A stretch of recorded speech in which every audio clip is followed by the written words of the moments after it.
12 এপ্ৰিল 2025 আজিৰ আমি current affairs পাৰ্টটো ডিছকাছ কৰিম আৰু আজিৰ কাৰেণ্ট এফেয়াৰ্ছকেইটাৰ ভিতৰত পঞ্চায়ত এডভান্সমেণ্ট ইণ্ডেক্স আৰু অসমৰ ইয়াতে performance, Baokhungri festival, nutrition levels on package foods, supreme কোৰ্টৰ recent directives, India's extradition law, blue ৱাশ্বিং, এনাৰ্জি এণ্ড এয়াৰ ৰিপৰ্ট আৰু বেইজিং ইণ্ডিয়া ৰিপৰ্ট আমি এইকেইটা পাৰ্ট ডিছকাছ কৰিম। আমাৰ প্ৰথমটো টপিক হ'ল panchayat advancement index. So, PRI is very important for governance at a grassroots level. Aru, the Panchayat Advancement Index in Assam serves as a pivotal tool to evaluate and enhance the performance of Gram Panchayats. Okay? So, mainly আমি যদি চাওঁ যে ইয়াত আমাৰ 9টা pillar আছে, আমি 4টা ভাগত ভগাই ল'ব পাৰোঁ। এটা হ'ল service delivery, includes sanitation, health, drinking water, governance and inclusivity, transparency, accountability আৰু ফাইনেন্সিয়েল মেনেজমেণ্ট। আৰু অসমত যিখিনি ফাইণ্ডিংছ পোৱা গৈছে ফ্ৰম দিছ ৰিপৰ্ট, তাত কি কোৱা হ'ল, ইয়াতে কোৱা গৈছে প্ৰথমতে যে there are certain critical gaps in the local governance in Assam. আৰু মাত্ৰ এখন পঞ্চায়তৰ আমি যিটো মানে ইয়াতে ৰিপৰ্টৰ ছাৰ্ভেটো চাত এই কেটেগৰীত পাইছে স্থান। নেক্সটটো হ'ল there is a issue in leadership. কেনেকুৱা ইছ্যু যে লেটছ চে এটা হ'ল education level, then under qualification etcetera, সেইখিনি পাৰ্ট। চ' এটা হ'ল আমাৰ লিডাৰশ্বিপ ইছ্যু, আৰু থাৰ্ডটো হ'ল এটা ইম্পৰ্টেণ্ট অসমৰ কাৰণে এগেইন কেইদিন আগত নিউজত আহিছিলে, সেইটো হ'ল under utilisation of the funds. ত' ফাণ্ডছৰ ইয়াত যিখিনি আছে আনইউটিলাইজড এণ্ড আণ্ডাৰ ইউটিলাইজেশ্যন আমাৰ এটা মেজৰ ইছ্যু হয় এটা পঞ্চায়ত লেভেলছ। যদি আমি চাওঁ the index, the panchayat advancement index is a composite index compiled based on 435টা ইউনিক লোকেল ইণ্ডিকেটাৰ্ছ, তাৰে ভিতৰত 331টা মেণ্ডেটৰী আৰু 104টা অপশ্যনেল। এইখিনি বস্তু আমাৰ প্ৰিলিমছৰ কাৰণে ইম্পৰ্টেণ্ট হ'ব।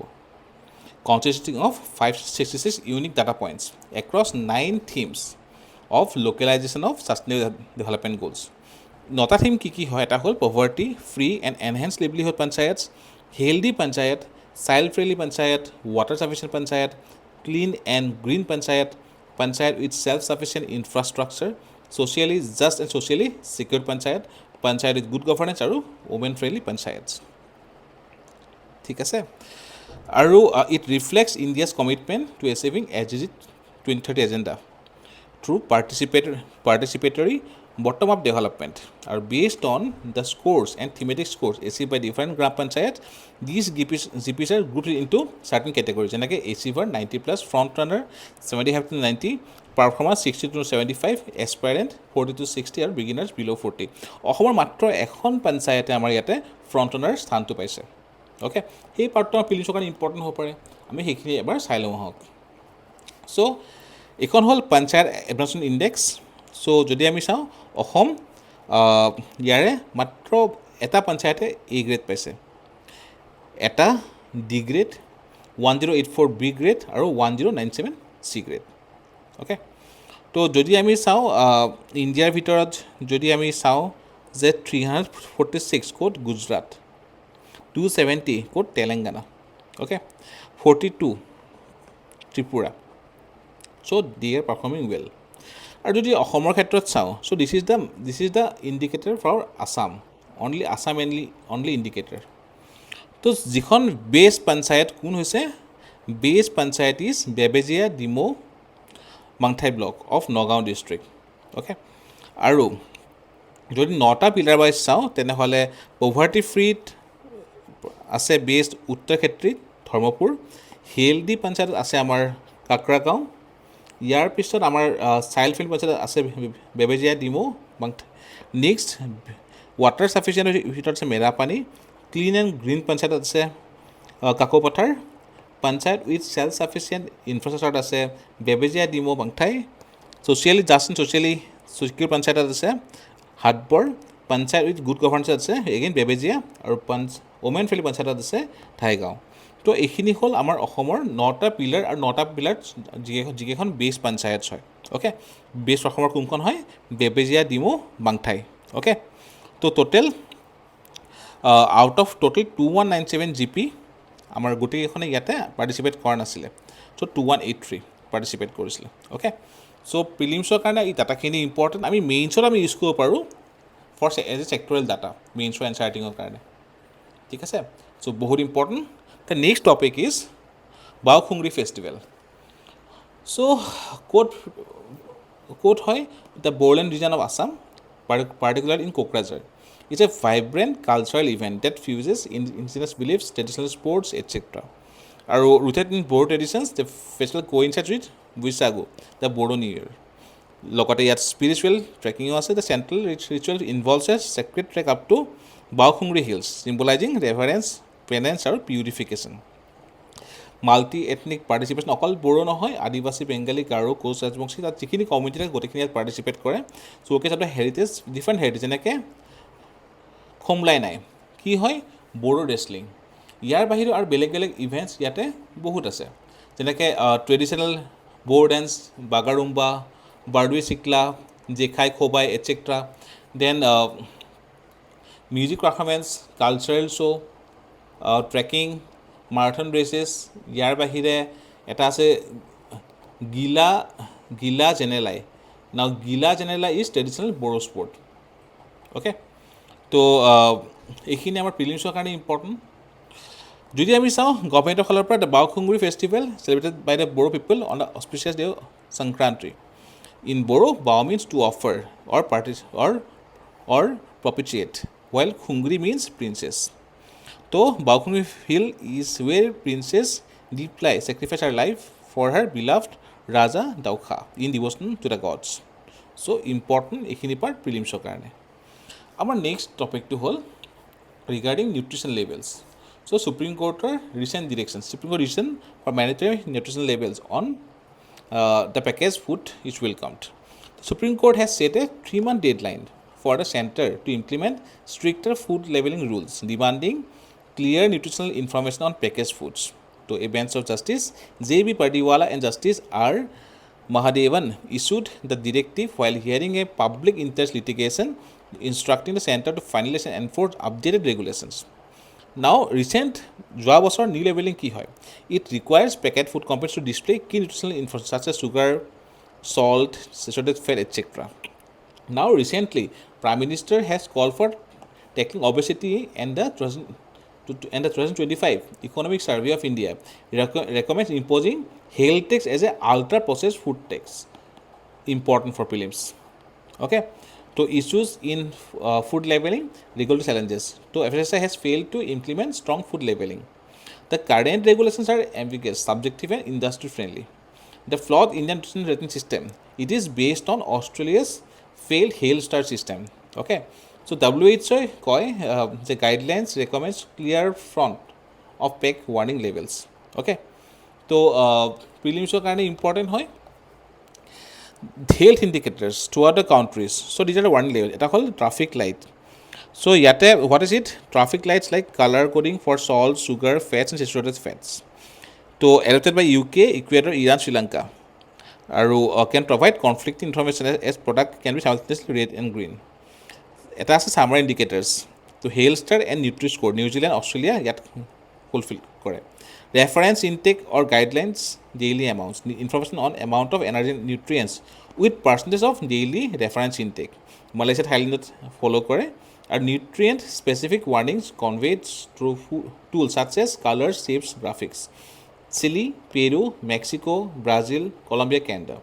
Easy to understand. Give clear information. Most advanced type of intermediate level and currently the best practice. So this is the best practice. Jikhini amar prelims or karone or mains or karone homane important. The next is regarding blue washing. So new categorization by Central Pollution Control Board promoting highly polluting industries. So yate kose pollution index jodi greater than 80 hoy then it will be red. 50 high bright like orange, 25 para like green, less than 25 white. Okay. Now, what is blue washing? Blue washing refers to the practice of portraying polluting industries as environmentally friendly by categorizing them under less polluting or cleaner industry labels. This term is now used to describe the reclassification of highly polluting waste to energy incineration industries by CPCB into the blue category. Now, key blue category is introduced as a part of subset of economic activities like composting, biogas, sewage treatment, material recovery facility, etc. Waste to energy incineration, previously under red category with a PI 97.6, is now classified as blue category. Why? What is WT incineration? Waste to energy incineration burns mixed municipal solid waste to produce heat and electricity. So blue category, আৰু this is the আৰু similar যদি আমি চাওঁ blue category কি আছে, biomining আছে, compressed biogas আছে, landfill maintenance আছে, এটচেট্ৰা. গ্ৰীণ ৱাশ্বিং কি হয়? Making false or misleading claims about a companies environmental efforts. Pink ৱাশ্বিং কি হয়? Using LGBTQ+ rights as a marketing tool while ignoring or failing to improve conditions for LGBTQ+ employees. So প্ৰিলিমছৰ কাৰণে important এইখিনি part. The next is Energy and AI report. The International Energy Agency has released a report and highlights data center energy demand. The energy appetite for the world's data centers could reach around 945 terawatt hours by 2030. Data centers provide infra for training and deploying AI models. Our impact of AI on energy sector: AI can help optimize exploration and production of oil and gas, balancing electricity networks. Role of renewable energy: half of the global energy in data center demand is expected to be made by renewables. AI-driven innovation in energy sector: methane emission in oil and gas. AI reduces methane leaks by enhancing detection through satellite monitoring. Power sector emissions: AI improves efficiency at fossil fuel plants. Industry emissions: AI optimizes manufacturing processes, boosting energy efficiency by over 2% and cutting emissions and transport emissions. So report important prelims or karne. The next topic is extradition treaty in India. So recent runs extradition. So extradition treaty is a formal agreement between two countries to transfer individual accused or convicted of serious crimes. It ensures that fugitives cannot evade justice by crossing international borders. So যদি এখন দেশত crime কৰি আন এখন দেশলৈ পলাই যায়, তো definitely there should be certain law আৰু সেইখিনি আমাৰ কভাৰ কৰে under the extradition treaty. Countries: India has extradition treaty with 48 countries, including UK, US, Canada, Australia, UAE, etc. And what is the framework in India? The Extradition Act 1962, modified in 1993, consolidated the law relating to extradition of criminal fugitives from India to foreign states. The Ministry of External Affairs and the Nodal Authority, India has extradition treaty with 48 countries. The Govt of India finally decides on extradition, and its decision can be appealed at a higher court. Globally, UN Model Treaty on Extradition 1990, UN Model Law on Extradition 2004, or UN Convention Against Transnational Organized Crimes. Nodal Authority, Ministry of External Affairs. CBI handles the extradition investigation. NIA pursues cases related to terrorism and national security. ইয়াত challenge কি আছে, এটা হ'ল legal hurdles in foreign countries. যেনেকৈ let's say ইণ্ডিয়াত capital punishment আছে, বহুতত নাই, to those can be legal hurdles. Political and diplomatic considerations are human rights concern, etc. Next is Prelims Factual. Niveshak Didi is a women-led financial literacy initiative focused on empowering rural population through community-based financial education. Initially launched 2023. So organizations কি আছে? Investor Education and Protection Fund Authority under Ministry of Corporate Affairs আৰু India Post Payment Banks under Ministry of Posts, Ministry of Communications. Objective to build financial awareness, responsible money management habits among rural women through community-driven models. Then factual topic again, আমি tariff আগতে পঢ়িছোঁ, আকৌ cover কৰা সেইকাৰণে China imposes 125% tariff on US goods. Dubai named host city for 2025 Asian Youth Para Games. The last topic, the Beijing India report 2024. Now this is a 30 years of the Beijing Declaration. কি আছিলে? It was landmark global framework adopted at the 4th World Conference on Women by UN. It identified 12 critical areas for action, including poverty, education, health, violence against women, etc. The declaration emphasizes women's rights as human rights and promoted legal and social reforms. India's progress: India, as a signatory, has enacted several laws, including Protection of Women from Domestic Violence Act, the POS Act, for workplace. However, their implementation remains inconsistent. তো ইয়াতে কোৱা হৈছে gender inequality and the climate crisis are one of the greatest challenges of today. And it also shows a need to integrate gender and climate The inadequacy of a robust climate lens in Beijing India report 2024 is a significant opportunity indicating gender in climate. কিয় কৈছে? Because সদায় মহিলাই মানে সদায় efficient energy model এটা use কৰিব বিচাৰে। তো role of women are key to climate adaptation and mitigation, especially in rural areas. Their traditional knowledge of sustainable farming and resource management protects the local ecosystems. Indigenous women preserve climate resilient seeds suited for local weather. Women should be part of local decision making and lead the climate initiatives. And women produce nearly 50% of the world's food and use sustainable methods. So, এটা হ'ল sustainability, এটা হ'ল energy usage, etc. Important to integrate the climate and the women-centric issues. So, এইখিনি আছিলে আজি আমাৰ current affairs. আমি আকৌ লগ পাম অহাকালি। ধন্যবাদ।